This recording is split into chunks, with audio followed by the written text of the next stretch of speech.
Hi guys, it's Emily from Novel Novels and welcome to today's video. This is the end of year book tag. Well, it is the end of the year and I wasn't going to do it because, well, I haven't had time to film. I've got so many videos going on. My tag list is ridiculous. I've got loads of videos, but I thought because you guys are so lovely and because it's fun, I thought I might as well just do it. Anyway, Roz from Scully Danglings and Books, she tagged me in it and I thought, put an extra video in, see if you guys like it. Well, it might be a bit interesting seeing as it is literally the end of the year. I'm filming this on the 7th of December. I left it a little bit too late. Next year I might have to plan it in and actually remember to do it a bit earlier. I need to get a decent booktube planner for next year because I go like on the school years with my planners, so it means I can't kind of plan too far ahead, so I'm going to try and mix things up and do things a bit differently. But that will come at the end, with one of the ends of the prompts. Now, one of my friends, Olivia from Olivia's Catastrophe, she did this at the weekend and she adapted one of the prompts. So I'm going to kind of copy her and do it that way. I will link her video for that below as well.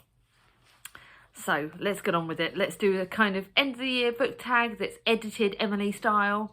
I will link Roz's video below and that's got all the prompts. So if any of you want to do it, even though it is obviously later in the year, feel free.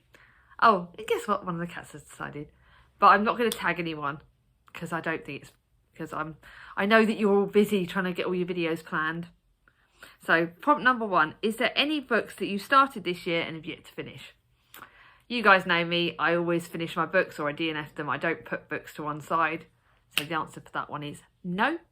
This is not going to be a long video, finally. Yeah. Next one is, are there any autumnal books to transition into the end of the year? Now, like I said, I'm filming this on the 7th of December, so I thought, let me show you some Christmas books that I've got to go for the end of the year. And I thought I will obviously, I have got one book that I haven't currently got with me because it's my sister's book, but this is one that I'm desperate for and I'm hoping she brings it over to me before the end of the year and drops it on the doorstep, and that is going to be Tom Fletcher's The Christmasaurus. I watched it on Beardy David's channel. I know that Linda's from Linda's World of Books is reading it. So that is one that I'm definitely going to use to transition me in towards Christmas. And another book that was on my TBR, but it's one that I'm going to save till a bit nearer Christmas, which is the Rosie Hopkins, Christmas at the Rosie Hopkins Sweet Shop. Now, you guys know that I loved Rosie Hopkins Sweet Shop book. I love sweets. I love sweet shops. I love this first book in this series. So this is going to be one of my... This and The Christmasaurus are going to be two of my Christmas books. And I've got another one that I'll show you for another prompt. But yeah, I'm going to be reading some Christmassy books to get me into Christmas. I've also picked up on my ebook on my phone, Josie Silver's One Day in December, which I'm going to start reading on my phone tonight, I think. So that's my other one. So I've got a few Christmassy books to get me in. I've been saving reading the Josie Silver book about the One Day in December, even though it's been on my library borrow box app for ages, and I decided I wanted to read it in December. It's going to be a good ebook to read when I'm at work, if I get like a lunch break, or if I start my shifts at 9:30, so sometimes I get to read a bit before lunch, and I like to have I don't like to be reading my physical books as much at lunchtime because I don't want to get them dirty, so it'd be nice to have something to read on my phone for then. So that'll be those are the answers to that one. Is there a new release you're still waiting for? It's the 7th of December. I don't know any more books that are coming out in December that I'm waiting for. So for this year, no, but there is a book that's coming out in January that I'm super, super excited about. And the fact that it's been delayed till the end of January has gutted me. And that is A Vow So Bold and Deadly by Bridget Kavanagh. It's the third and last book in that series. So I'm desperate for that. So I'm going to count that as my prompt. So what are 3 books you want to read by the end of the year? So one of them is a book that's on my TBR, and 2 of them is books that I've got sit on my ones that once I've finished my December TBR, I'm going to get to. The first one is The Running Wolf by Helen Steadman. I got sent this by Love Book Tours, and the author sent it to me. She's got look how cute this is. It's got a little crisp gingerbread man. She sent it for a blog tour. Now I thought I was doing the e-tour for this. And I couldn't do it because I overloaded myself with my ebooks and I couldn't do it.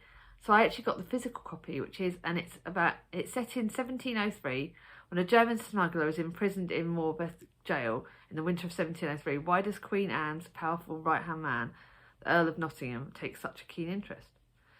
At the end of the turbulent 17th century, the ties that bind men are fraying and turning neighbour against neighbour, friend against friend, and brother against brother.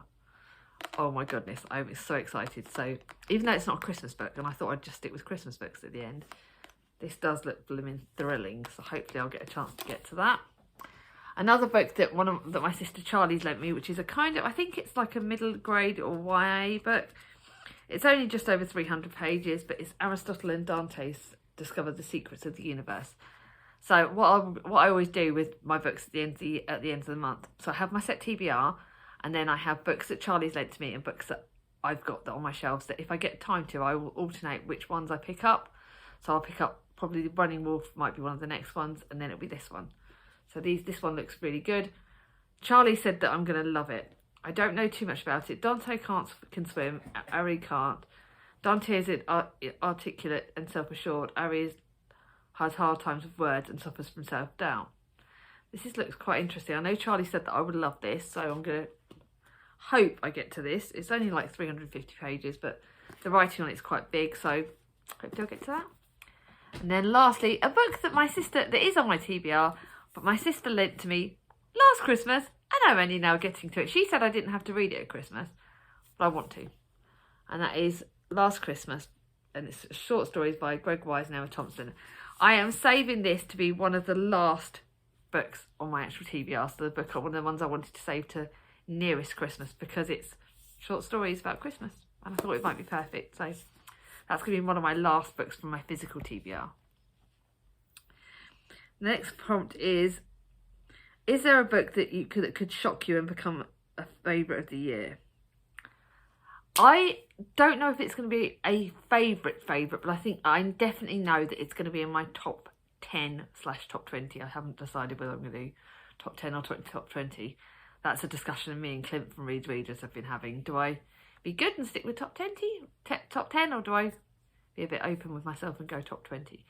But I think it might not be the top, but I think it's actually going to be in the top 5, and it's one of the I'm currently reading, and I finished tomorrow, so as the time this video goes up, I would have finished it. Red, White and Royal Blue by Casey McQuiston. Now, I'm buddy reading this with the lovely Kat from Brews and Reviews and Ange from Ange with an E. Two of the nicest ladies you can ever meet, by the way. I know Kat doesn't do soppy, so she's going to be like cringing at me saying this. But buddy reading with these two, this book has made it even more special, and they've been, personally, that group little chat that we've created is one that I hope we'll actually continue with, because they're both absolutely lovely ladies. And this book, now Chloe didn't go on with it, whereas with Clint it was one of Clint's favourite books.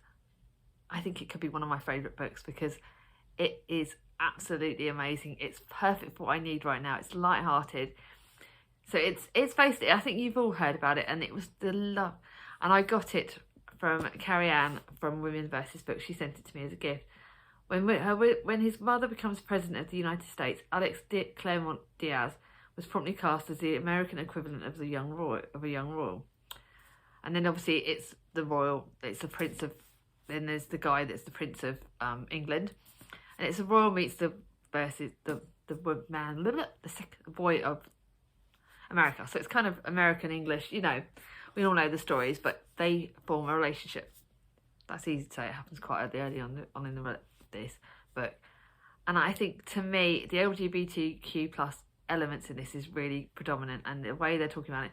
They also talk about hard-hitting issues in this book, so it's not just about sexuality and stuff.